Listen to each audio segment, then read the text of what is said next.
Software development is risky, but 25 years ago, building a program was like gambling at a casino. In 1996, 31% of US development projects failed entirely. 53% were over budget, schedule, or missing functionality, and only 16% met initial expectations. The problem was in the way IT projects were planned.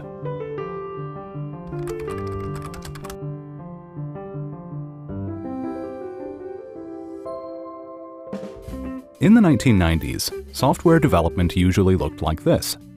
First, the team of user representatives gathered requirements, development was scheduled and budgeted, then thousands of pages of documentation was handed off to a tech team to begin design and development. Eventually, the system was integrated into existing processes and tested. This was called the waterfall model, as steps were discrete and strictly followed each other.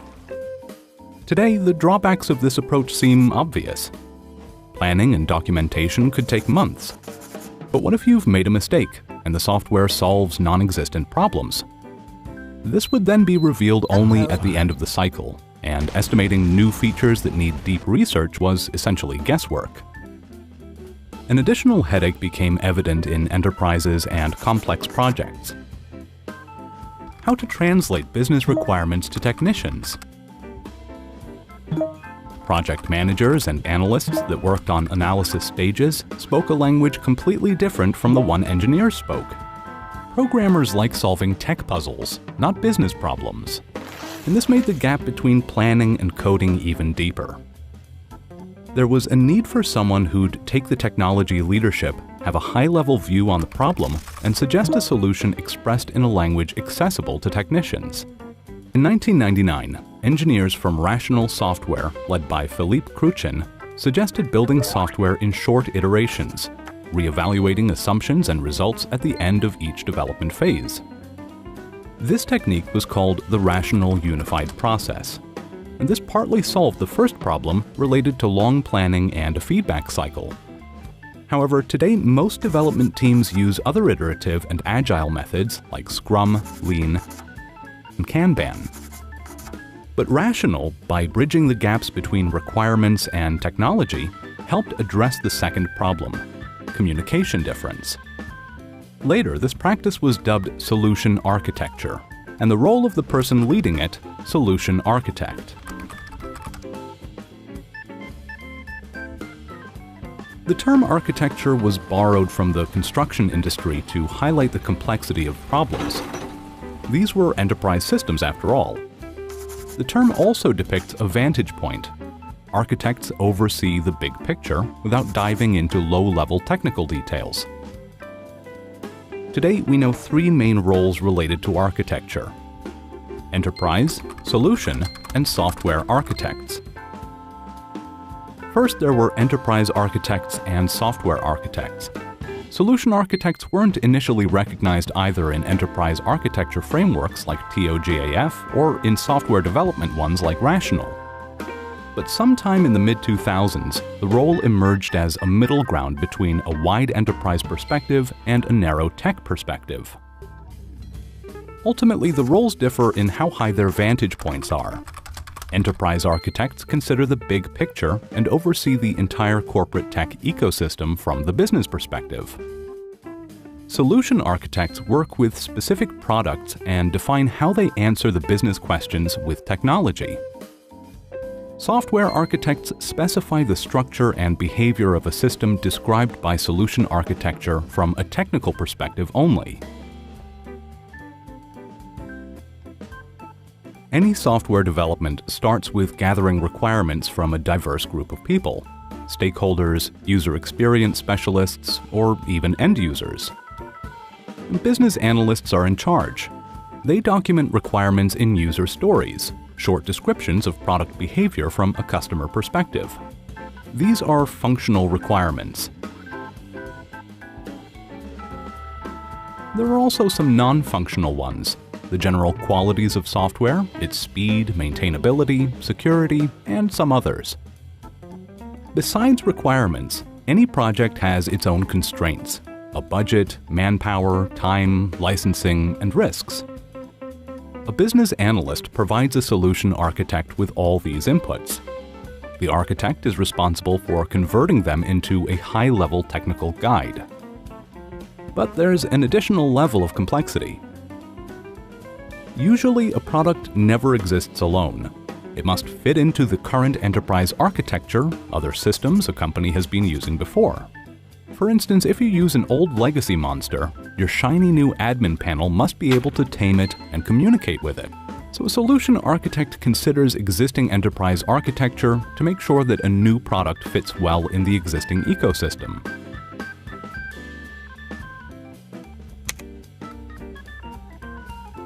If you look at the Amazon Web Services Certification Exam Guide for Solution Architects, you'll get the idea of the problem domains that this person faces. Designing resilient architectures, defining performant architectures, specifying secure architectures, and so on. Too vague, right? Okay, for example, an architect building an AWS-based system may need to decide which Amazon cloud service to use and how if the client's salespeople upload their sales figures daily. They need a durable storage solution for these documents that also protects against users accidentally deleting important documents. The selection of specific technologies isn't limited to cloud services only. An architect decides technology stack, databases, architectural patterns, standards, and more. But where's the architecture? What is that exactly? Construction architects have concepts and plans. Solution architects have diagrams. Now remember rational software. In 1995, they suggested Unified Modeling Language, or UML. UML is a language for visualizing how software works. This is Hello World in Java programming language, and this is Hello World in UML. UML suggested three main building blocks: things, boxes, circles, and other shapes to show functional objects; relationships, lines and arrows to connect objects and explain how they interact; and diagrams, combinations of these to capture the big picture. Using this simple logic, you can describe very complex systems with modules, services, databases, flows, or even movies. Here's a recent Netflix Bandersnatch. In 1997, Object Management Group standardized UML as a general-purpose modeling language. It also became ISO standard in 2005. Now the language is widely used to describe architectures. And UML isn't the only way to describe architectures. With the growth of cloud services, their providers also suggest their individual visualization methods. And that's how business needs are first translated into user stories and then into the format that engineers can work with.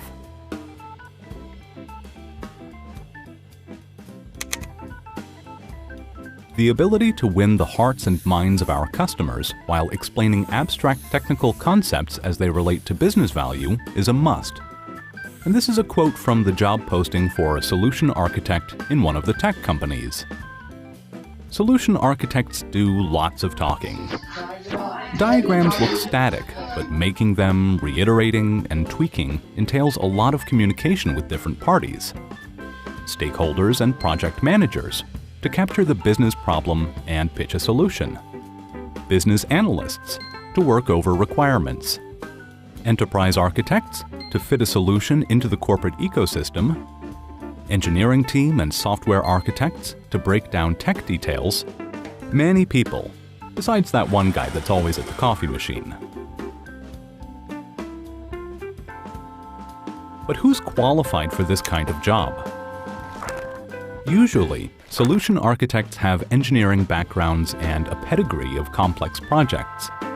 Framing intricate requirements into an architecture takes top-to-bottom understanding of a product from the client side, through languages, operating systems, and virtual machines, to an infrastructure. Most likely, a solution architect would understand a domain. There are architects who know the ins and outs of financial systems or healthcare software or travel. You name it. They may also have tech domains. Cloud providers like Amazon Web Services and Microsoft Azure offer architect certifications to demonstrate their proficiency with these ecosystems. So look for that if you plan to hire one. And obviously, you want the soft skills that keep all that communication humming. But does it work? In 2009, experts from Capgemini and the University of Amsterdam surveyed people from 49 software projects to understand the business value of solution architecture as a practice. They found that the use of solution architecture helps decrease budget overrun by about 19%. It improves customer satisfaction and finds a better technical fit for project results. This doesn't mean, however, that all software projects need solution architects.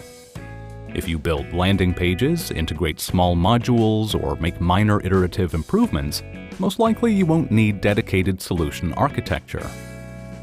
As one of the building blocks of enterprise planning, solution architecture remains in the realm of complex projects.